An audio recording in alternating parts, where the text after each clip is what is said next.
जो आपकी आरडीसी में जो मेन देखा जाता है ड्रिल में, आपका स्टार्टिंग पॉइंट भी यही होता है, आपका सावधान और विश्राम।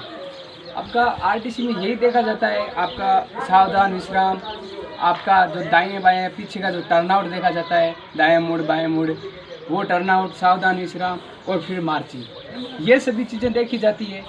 ये चीज़ें ये नहीं है कि ये कोई करता नहीं, ये करते सभी है, लेकिन इनको करने के लिए जो चटक होती है, जो चटकी होती है, जो जितनी चटकी दिखाएगा वही इसका आरडीसी का जो लाइक होगा, उसका सिलेक्शन जल्दी हो जाएगा।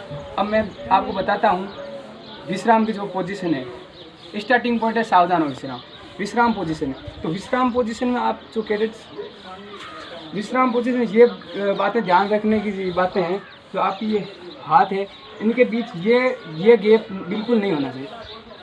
जैसे ड्रिल आप सभी कैडेट्स को आती है, नॉर्मल ड्रिल आती है, लेकिन जो आरडीसी की जो लाइक होती है, जो चीज़ें, वो मैं कुछ बातें बता रहा हूँ। तो आपके जो विश्राम में पोजीशन है, कई कैडेट्स होते हैं जिनके बीच ये फासला है, ये बिल्कुल नहीं होना चाहिए, एकदम ये होना चाहिए। और जो पीछे की जो पोजीशन होती है, वो पोजीशन इस प्रकार से बनी होनी चाहिए। जो हाथों की पोजीशन है वो इस प्रकार से होनी चाहिए, इस प्रकार से। और विश्राम में कुछ बातें हैं देखने लायक। आपका जो चेस्ट है वो आगे फुला होना चाहिए, और जो आपकी नज़र है वो 100 गज की दूरी पर होना चाहिए, और आपके पैर हैं खुले, और विश्राम की पोजीशन में खड़ा है, ये होती है विश्राम की पोजीशन। और अब जो आपका कमांडर है, कोई भी जो कमांड देता है आपको, एनओ वगैरह, ये विश्राम की स्थिति, इससे सावधान में आते हैं। तो आपको आरडीसी की जो लाइक होती है वो यही होती है कि आप विश्राम में खड़े हो, अब सावधान में आते हैं, तो आपका जो पैर आता है वो पूरा ऊपर जितना आप ला सकते हैं उतना कोशिश कीजिए। इन जो लॉकडाउन के जो दिन चल रहे हैं उन पे घर बैठे ये प्रैक्टिस कीजिए कि आप पैर अपना पूरा ऊपर तक ले सकते हो।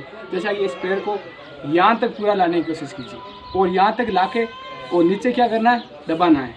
जैसे आपने साइकिल तो चलाई होगी, साइकिल का जो उल्टा पेडल मारते हैं उस प्रकार करना है, ये उस प्रकार से दबाना है इसको। और ये हो गया ये विश्राम से, ये सावधान की स्थिति हो गई। और सावधान में जो ध्यान रखने के लिए जो बातें हैं वो आपकी मेनली यही है। सबसे जो गलतियां करते हैं कैडेट्स वो यही होती है, तो ये हाथ में जो ये गैप बनाते हैं, ये बहुत गंदी आदत होती है। तो ये गैप बिल्कुल नहीं बनाना हमें, हाथों को इस प्रकार से आपको मुट्ठी बंद करना है, और मुट्ठी को थोड़ा सा झुकाना, ज़्यादा नहीं झुकाना, थोड़ा सा झुकाना है। और जो अपनी जो ये सिलाई होती है पेंट की, इस सिलाई के पास